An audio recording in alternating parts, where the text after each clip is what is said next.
Swastiastu. Masih kurang semangat gitu. Pokoknya yang jawab salam saya yang keras, nanti dari sini utangnya lunas semua nih. Saya ulang lagi. Astukara. Om Swastiastu. Om Swastiastu. Koperasi lunas. Bapak Ibu, Utangnya dibayar sapian ya. Bapak Ibu umat sedharma yang saya hormati dan teman-teman yang saya banggakan, hari ini kita telah melaksanakan rangkaian yang terakhir dalam Hari Raya Nyepi Tahun Baru Saka 1947 atau 2025 ini dengan melaksanakan persembahyangan pagi Ngembak Geni. Sebelum saya melanjutkan Dharma Wacana, perkenalkan saya Salkian Mahendra Antoro Putra dari Pasaman Saraswati Rima Pura Tirta Embur. Bapak Ibu umat sedharma, di sini ada yang sudah ngerti apa arti dari hari Raya Nyepi yang sudah kita laksanakan ini? Belum? Sudah tahu apa belum?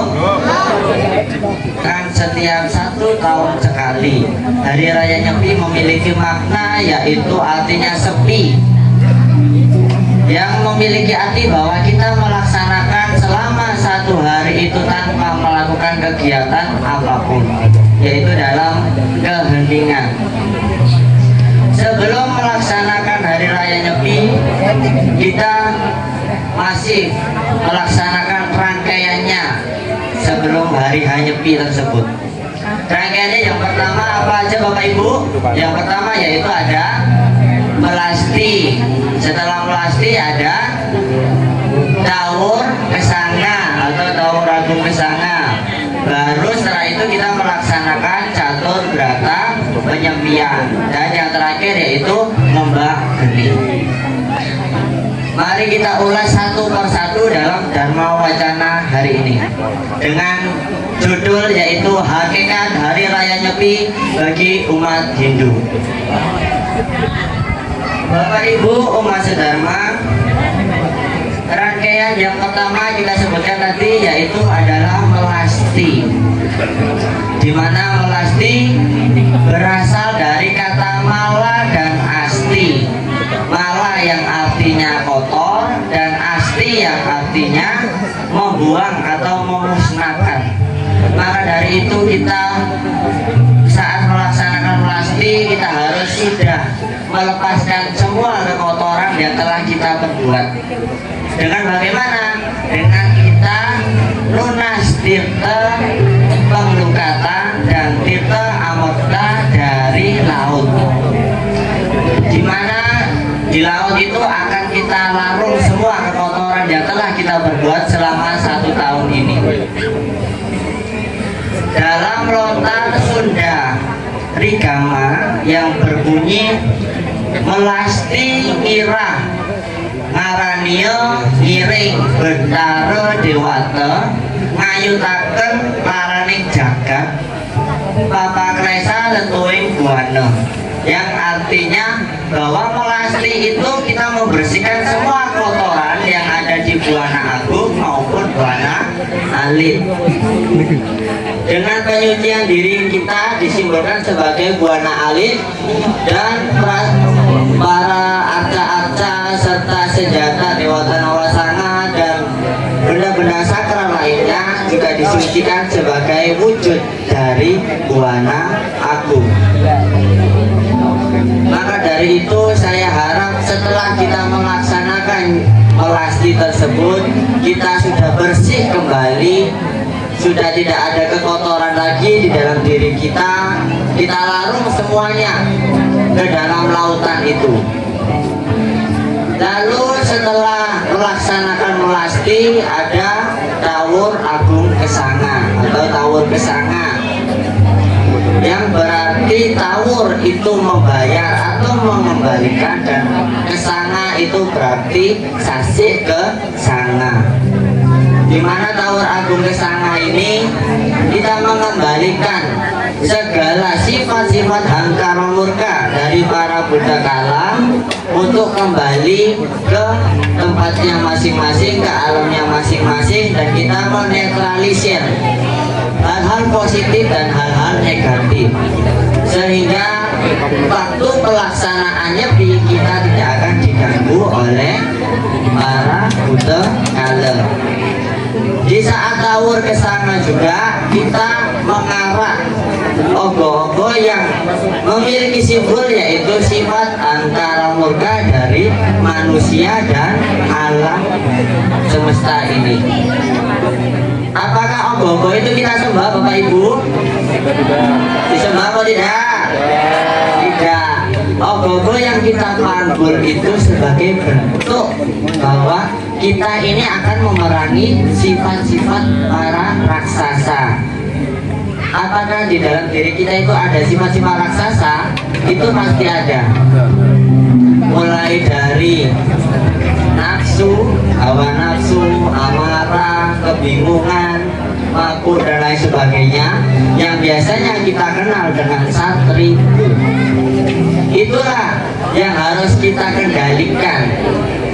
Maka dari itu kita simbolkan sebagai ogo-ogo itu bentuknya menyeramkan seperti para raksasa. Setelah ogo-ogo itu kita iring keliling kampung untuk pembersihan, maka ogo-ogo itu akan kita bakar atau kita musnahkan. Bentuk dari dibakarnya ogo-ogo itu adalah sifat kita untuk memusnahkan atau mengendalikan sifat-sifat para Buddha kala yang ada dalam diri kita itu. Lalu dalam sloka kitab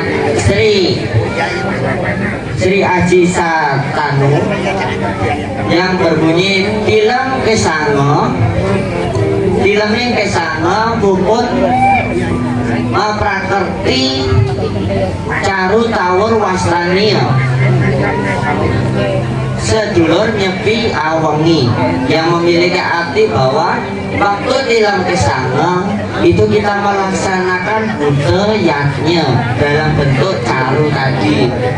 Kita bersihkan alam semesta itu dengan Buddha yatnya. Fungsi dari Buddha yatnya itu bukan kita memberikan